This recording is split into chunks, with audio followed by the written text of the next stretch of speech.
안녕하세요. 키움증권 WM 부문 안석훈 부장입니다. 2025년 1월 28일 화요일 기준 안석훈의 뉴욕 증시 브리핑, 대한민국 대표 미국 주식 투자 정보 플랫폼 채널K 글로벌에서 전해드립니다. 오늘 뉴욕 증시는 전일 딥시크 충격을 딛고 나스닥 2% 급등하는 등 상승 마감했습니다. 엔비디아가 8.8%, 애플이 3.6%, 마이크로소프트가 2.9% 급등하는 등 빅7 모두 강한 모습 보였는데요.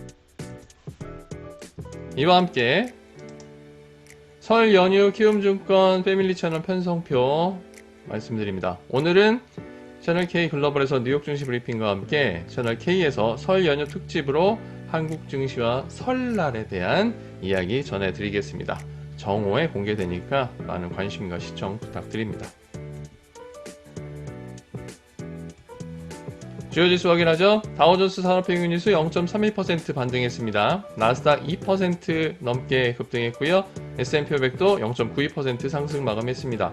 중소형 지수 러셀 2000 0.21% 상승하면서 다우는 이틀째 상승 흐름 나타냈고요. 그 외 4개 지수는 3일 만에 반등에 성공했습니다. 오늘 변동폭은 나스닥이 2.41%로 매우 크게 나타났고요. S&P 500이 1.33%, 다우가 0.79%로 나타났고 러셀 2000은 0.83%의 변동폭을 나타냈습니다. 오늘 필라델피아 반도체 지수 1.12% 상승하면서 4일 만에 반등 흐름 나타났고요. 변동폭은 3.17%로 나타났습니다. 오늘 뉴욕 증시는 저가 매수세가 유입되면서 장 초반부터 상승세를 보였습니다. 딥시크 충격에서 벗어나는 모습인데요. 어저께 KBS 9시 뉴스에 전화 인터뷰 내용이 잠깐 실리기도 했는데 이름이 잘못 나가가지고 나중에 수정을 해 주시기도 했습니다. 어쨌든 딥시크에 대한 추가적인 분석과 함께 다양한 의견들이 다시 올라오고 있고요. 이에 대해서는 조금 더 상황을 지켜봐야 하겠습니다. 그런 가운데 국채금리와 달러와 그리고 유가가 모두 강세 흐름 보였고요. 비트코인은 10만 2천 달러 선까지 소폭 상승 마감했습니다. 반면에 오늘은 하락한 종목이 많습니다. 다우 11개, 나스닥 100 48개, S&P 500 158개를 제외하고는 모두 하락했는데요. 기술주를 제외하고는 대부분 약세 흐름을 나타냈다고 봐도 과언이 아니겠습니다. 오늘 발표된 경제지표가 다소 또 부진하게 나왔습니다. 12월 내구재 주문 예비치가 전월 대비 2.2% 감소하면서 예상치와 전월치를 하회했고요. 1월 컴퍼스보드 소비자 신뢰 지수가 104.1로 예상치와 전월치를 크게 하회하면서 장 초반, 그러니까 소비자 신뢰 지수가 발표된 이후에 주요 지수가 모두 반락하는 양상을 나타내기도 했습니다. 반면 이후에 다시 매수세가 유입되면서 상승 전환하기도 했는데요. 그만큼 소비자 신뢰 지수에 대한 영향력이 컸다고 보여지고요. 오히려 오늘과 내일에 걸쳐서 열리는 FOMC는 별다른 이야기가 없는 상황이었습니다. 내일 결과가 나와야 시장에 어느 정도 반영이 될 것으로 보이죠. 그리고 4분기 애틀랜타 연은 GDP 나오는 3.2%로 예상치와 전월치를 상회했습니다. 섹터를 살펴봐도 3개 섹터를 제외하고는 모두 하락했는데요. IT가 3.6%, 커뮤니케이션 서비스가 1.26% 크게 상승한 가운데 경기 소비재가 0.34% 강세 마감했습니다. 반면 전일 강세를 보였던 필수 소비재 1.5% 하락했고요. 유틸리티는 전일에 이어서 1.39% 크게 하락했으며 부동산이 전일 급등해서 오늘 크게 하락하는 양상 나타났습니다. 4개 섹터는 1% 넘게 하락세를 기록하기도 했고요. 빅7 동향 살펴보겠습니다. 전일 대비 2.85% 상승한 351.21를 기록한 CNBC의 매그니피션트 7 인덱스, 전일은 3.4%가량, 전전일은 하락했는데 2.85% 반등에 성공했습니다. 7개 종목 중에는 요거는 제가 캡처를 잘못했네요. 7개 종목이 모두 상승 마감을 했습니다.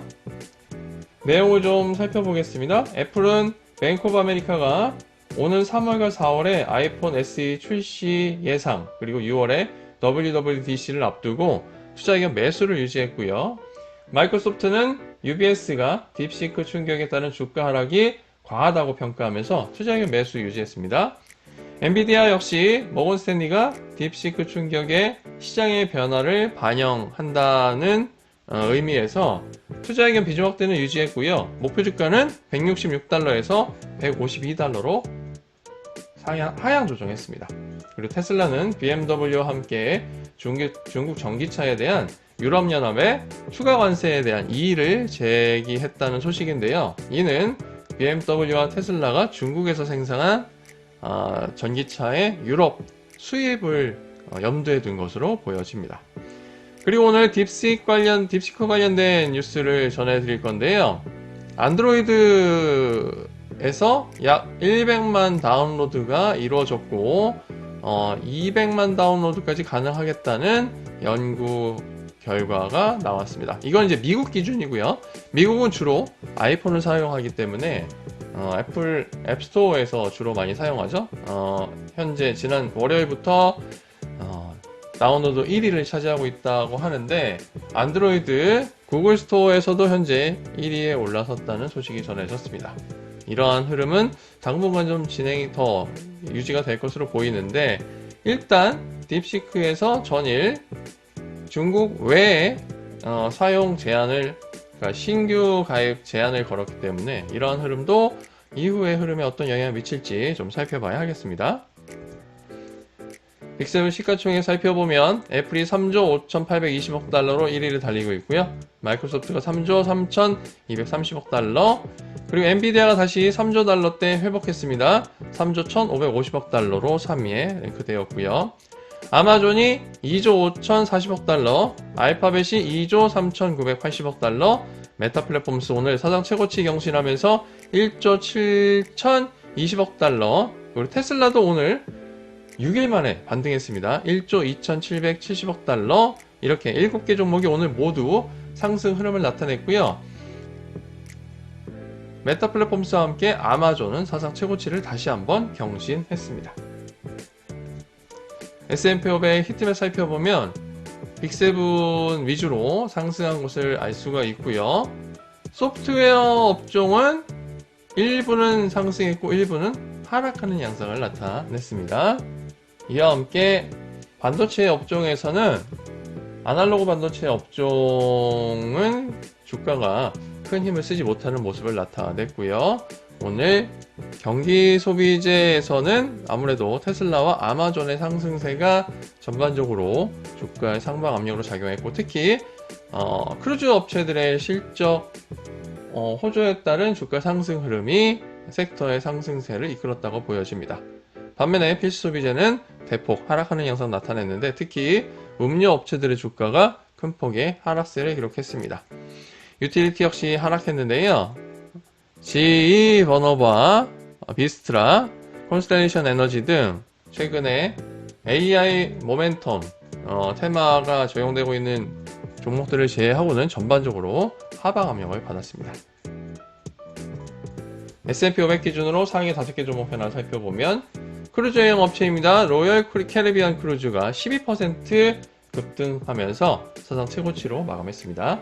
장시작 전에 2024 회계연도 4분기 실적 발표했는데요. 매출이 38억 달러, EPS가 1.63달러 기록하면서 매출은 전년 동기 대비 12.9% 증가해서 예상치를 하회했지만 EPS는 30.4% 증가하면서 예상치를 상회했습니다. 수요 증가에 따른 가격 상승과 선상 매출 증가세가 지속되면서 손익이 매우 좋게 나왔고요. 향후에 프리미엄 상품 라인을 출시한다고 하네요. 또한 1분기와 연간 가이던스가 예상치를 상회하면서 오늘 주가 한때 14%대 급등세를 보이기도 했습니다. 이에 따라서 동종업체들의 주가도 큰 폭의 상승 흐름을 나타냈습니다. 카니발과 노르웨이전 크루즈 라인 홀딩스 모두 10% 내외의 상승 흐름 나타냈고요. 오늘 사이버 보안 업체인 크라우드 스트라이크 홀딩스가 9%대 크게 상승 마감을 했는데요. 이는 클라우드 플레이어와 사이버 아크에 대한 IB들의 목표 주가 상향 속에 사이버 보안 업체들의 주가가 크게 상승하면서 그 중에 가장 선도 업체라고 해야 되겠죠. 크라우드 스트라이크 홀딩스의 상승폭이 가장 크게 나타났습니다. 이와 함께 복합 유틸리티 업체인 비스트라 오늘 9%대 상승했습니다. 엔비디아가 8.8% 상승하면서 이들 딥시크 충격에서 벗어나는 모습 나타냈고요. 자산운용 업체인 인베스코 오늘 호실적을 발표하면서 9% 가까이 크게 상승 마감을 했습니다.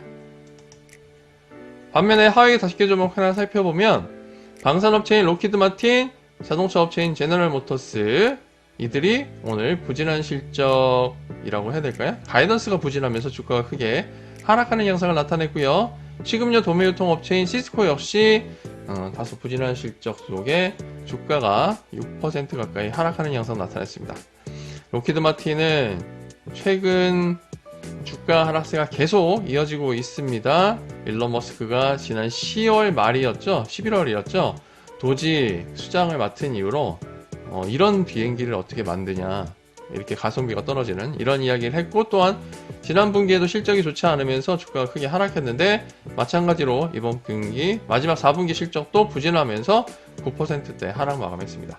또한 오늘 자동차 업체인 제너럴 모터스 8.80% 크게 하락했는데요. 실적은 매우 좋게 나타났습니다. 매출이 477억 달러, EPS가 1.92달러 기록하면서 매출은 전년 동기 대비 12% 증가했고요. EPS는 54.8% 증가하면서 모두 예상치를 상회했죠. 반면에 트럼프 2기 출범에 따른 관세 영향으로 가격 상승과 그에 따른 판매 우려가 언급되면서 주가는 9% 가까이 크게 하락했습니다. 그리고 기업용 서버 하드웨어 업체인 휴렛패커드 엔터프라이즈는 네트워크 솔루션 업체인 주니퍼 네트워크스의 인수합병에 대해서 법무부가 제동을 걸 것이라는 보도가 나오면서 동반 6%대 크게 하락 마감을 했습니다. 이슈 종목 계속 소개하죠. 오늘 방산업체들의 주가 방향성이 실적에 따라서 크게 달라졌는데요. RTX는 오늘 52주 신고가를 경신하면서 상승 마감했습니다. 사상 최고치 경신을 했고요.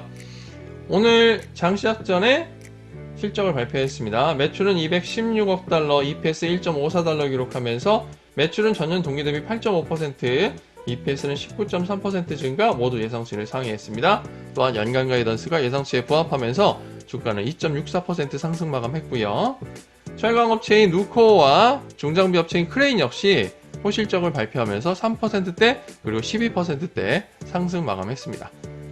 반면에 실적과 가이던스 부진 속에 저비용 항공 운송업체 젯블루 에어웨이즈 25.71% 크게 하락했습니다.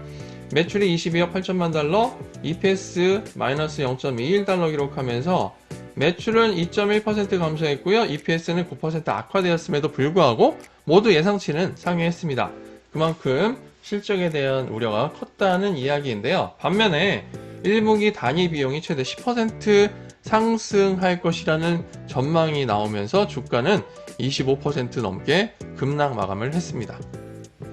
이와 함께 부진한 EPS 실적과 가이던스를 제시한 제록스홀딩스가 5.77% 그리고 페카가 2.42% 각각 하락 마감했습니다. 오늘 투자 의견과 목표 주가 상향 소식에 스포츠 브랜드 업체죠. 룰루레몬 애슬레티카 1.62% 상승 마감했습니다. 에버코어 ISI가 투자 의견 시장 수익률 상회를 유지하고요. 목표 주가를 440달러에서 495달러로 대폭 상향 조정하면서 탑픽에 선정한 때문이고요. JP모건이 투자 의견 중립에서 비중 확대, 목표 주가 84달러에서 88달러로 각각 상향한 커뮤니케이션 장비 업체 시에나가 4.93% 상승했고요. 더불어서 모건 스탠리가 투자 의견 비중 유지서 비중 확대, 목표 주가 263달러에서 280달러로 각각 상향 조정한 수자원 관리 업체죠. 이콜랩 1.35% 상승 마감했습니다. 마지막으로 주요 ETF 전해드립니다. 오늘 글로벌 주식시장에 투자하는 ETF 중에는 나스닥에 투자하는 ETF ONEQ 2%대 상승했고요. 주요 산업에 투자하는 ETF 중에는 사이버 보안 관련 기업에 투자하는 ETF HACK 해크 2.65% 상승했습니다. 그리고 상품 생산 기업에 투자하는 ETF 중에는 우라늄 관련 기업에 투자하는 ETF URA가 1.77% 상승 마감했습니다. 자, 오늘 아침에 차례를 지내야 돼서 제가 좀 빠르게 진행을 했는데요. 내일 아침에도 7시 30분에 채널K 글로벌을 통해서 뉴욕 증시 브리핑 전해드리도록 하겠습니다. 더불어서 오늘 저녁 시간에는 안석훈의 뉴욕 증시 프리뷰를 통해 네이버 블로그 포스팅을 통해서 장전 시황도 전해드릴 테니까 편안하고 행복한 추석이랍니다. 설 당일 보내시고 저녁에 다시 인사드리죠. 고맙습니다.